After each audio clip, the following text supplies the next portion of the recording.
We're back again. The spinnaker setting. The wind is aft, as you can see, and fortunately for us, all the way over, the wind was primarily in the western quadrant, southwest, west, northwest, changing rather frequently and surprisingly to some of us.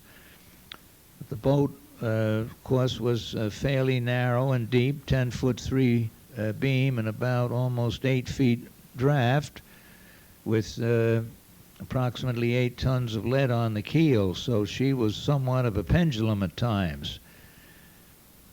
And but there's always something doing in that situation. The breeze was coming up a bit. We were going along at about, we were making somewhere around 185 days. This is about our 8th or 9th day out. Things have been fairly uneventful here far, but here the spinnaker got to be a little bit too much, and the boat was rolling from side to side and laboring a bit.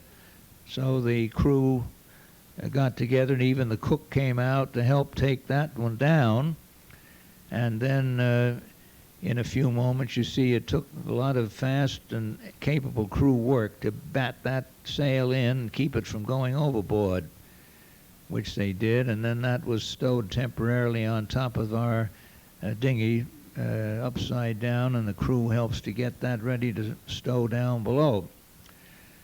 Now, the lighter spinnaker, it's a heavier spinnaker, but smaller, actually was being set in stops, as we call it, a kind of an old-fashioned system with threads tied at different spaces on the sail to keep it together, prevent flying all over the place while it was being raised.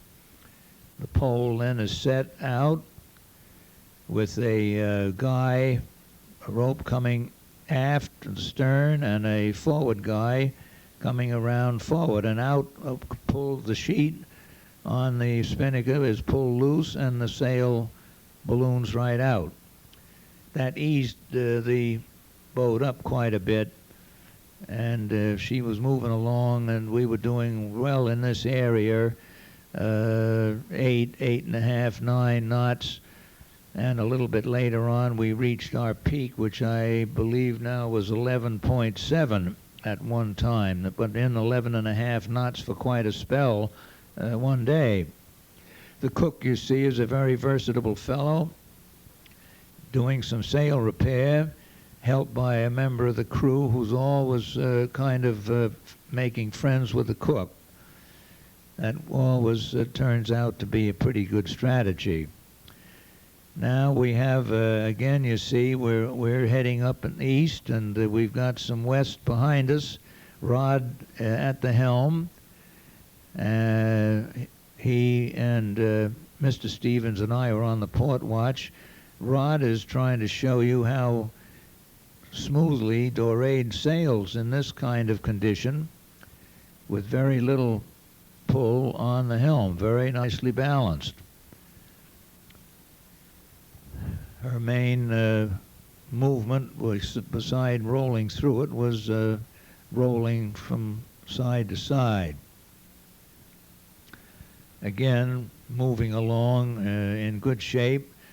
We were working north. We had fog every night and partly during the days, which at times was a matter of concern, but then you realize there isn't an awful lot you can do. We passed a fishing schooner, the Elizabeth, I think it was the Elizabeth Corkum, a little bit further down, but we were moving up. Olin had decided, Olin and Rod really together, that we would go ahead and take the so-called Great Circle course, essentially, which carried us up along the backside of Nantucket and up along the coast, off the coast, up between Sable Island and Nova Scotia, and then swinging over, where many of the other boats, most of them went a little bit more to the eastward into the Gulf Stream, and there were various pros and cons about both choices, with our course being a little shorter, with hopes of more wind and not so much traffic. And it pretty much worked out that way. Now, there's two members of the port watch. We'd shift off, taking turns at the helm, about an hour apiece. And now you see the breeze has come up a bit more off our quarter, and Dorade is really moving along through here. We were up in the 180s, 190 miles a day, 24 hours. And I think for about 10 days we averaged about 200, a little over. Olin now is, of course, the navigator as well as the captain and skipper. And Jim Merrill is an assistant navigator. And they were fortunate in, at times, being able to get a pretty good shot at the sun and determine our position very definitely. But the sea was, we were not in any storm at all. We had this nice breeze, westerly mostly, freshening and then letting up. We carried a full mainsail all the way over, no reefing. We'd lower the mizzen sometimes when the wind was pretty well aft.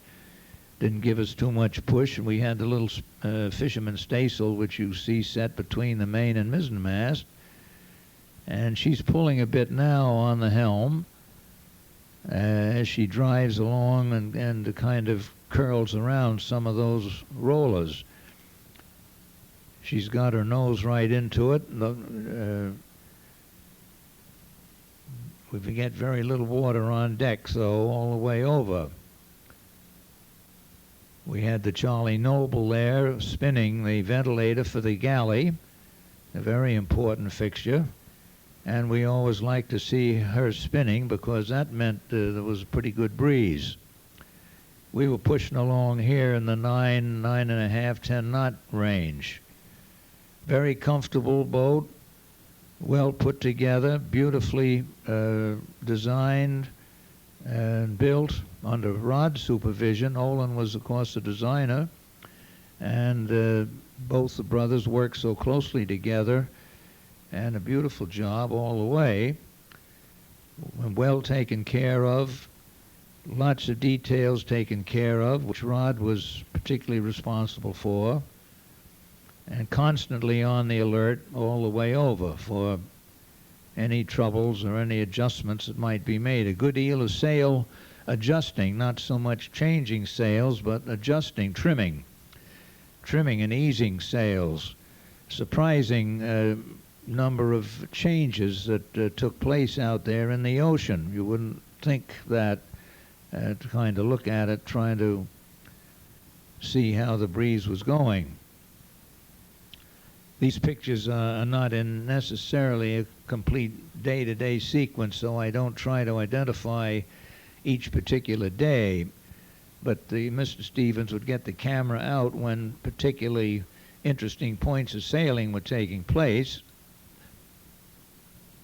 And you can see, looking forward here, we're really pushing some water ahead.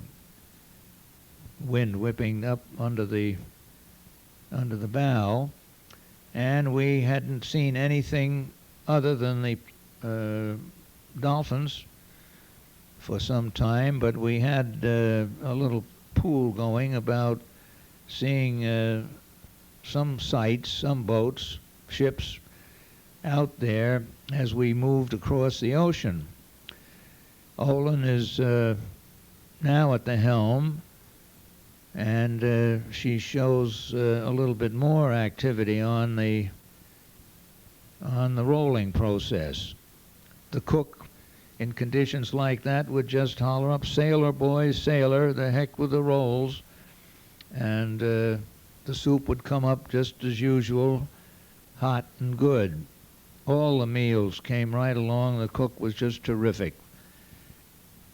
And there's just no replacement on a cruise or a race at sea than a good cook.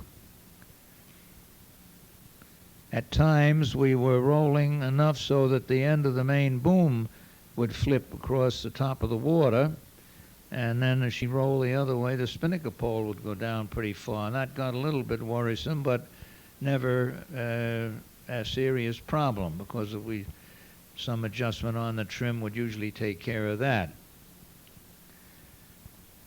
But we're really moving. We have no idea how we stand.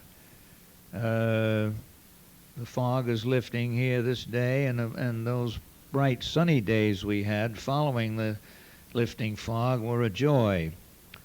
But we had none of the newer types of navigating equipment to go by, just the old standards.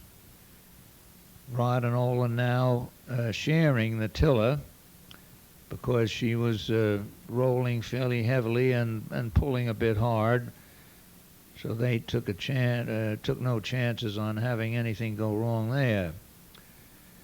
All we had was a nice small receiving set radio, in which we would get some weather signals and whatnot from Nova Scotia on the way over, but that's all we had.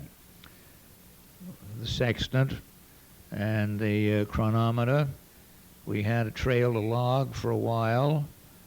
That was about all, plus taking the shots of the sun as we could get a break in the clouds. All of a sudden, our pool of sighting the first ship came up, and lo and behold, as you see down about in the middle there, was a large steamer. And as we rolled along, that was about the 14th day. We're really moving time. Turned out to be the George Washington, a very famous member of the United States lines and commanded by a Captain George Freed, who was featured a number of sea rescues in that ship and others. She obviously went out of her way, took a swing about halfway around us, came quite close. We could see people along the rail cheering. There were signal flags flying, giving us our position, which Olin checked and found to be almost correct. And so we signaled back to them, happy voyage and so forth, and off she steamed to the west.